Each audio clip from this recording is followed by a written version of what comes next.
आता बघूया टॉप 9 महत्त्वाच्या बातम्या। नागपुरात हजारो ज्येष्ठ नागरिक मतदानाला मुकण्याची शक्यता। 85 वर्षांवरील ज्येष्ठ नागरिकांना घरून मतदानाची सुविधा नाही। ज्येष्ठांसाठी लोकसभा विधानसभेवेळी घरून मतदानाची सुविधा होती।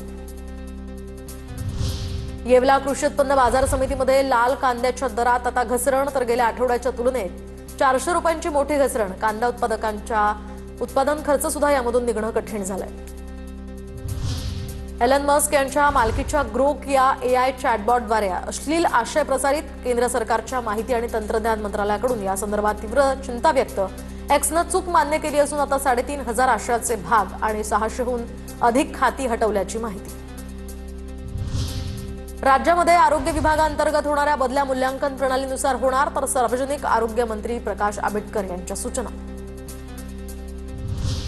टीईटी परीक्षेचा निकाल याच आठवड्यामध्ये जाहीर करण्यात येणार। राज्य परीक्षा अधिकाऱ्यांची माहिती, साधारण 5.25 लाख उमेदवार निकालाच्या प्रतीक्षेत। राज्यातील 12,000 शिक्षक आपापल्या जिल्ह्यात परतणार, तर आंतरजिल्हा बदलीसाठी ग्रामविकास विभागाकडून हालचाली सुरू। 31 मे अखेरपर्यंतची रिक्त पदं प्राथमिक आंतरजिल्हा बदलीकरता उपलब्ध होणार। साताऱ्यामध्ये नव्यानं सुरू झालेल्या कासबोट क्लबला अभिनेते सयाजी शिंदेंनी भेट दिली आहे। सापत्नीक त्यांनी नौका विहाराचा लुटला आनंद। धुळ्यामध्ये प्रभाग क्रमांक 12 मधील ठाकरेंच्या शिवसेनेचे उमेदवार संदीप चौधरींचा बॅनर फाडला, तर अज्ञातानं हा बॅनर फाडल्याप्रकरणी ठाकरेंच्या शिवसैनिकांची नाराजी। येवला कृषी उत्पन्न बाजार समितीमध्ये कांद्याच्या दरात मोठी घसरण। गेल्या आठवड्याच्या तुलनेत 400 रुपयांची घसरण।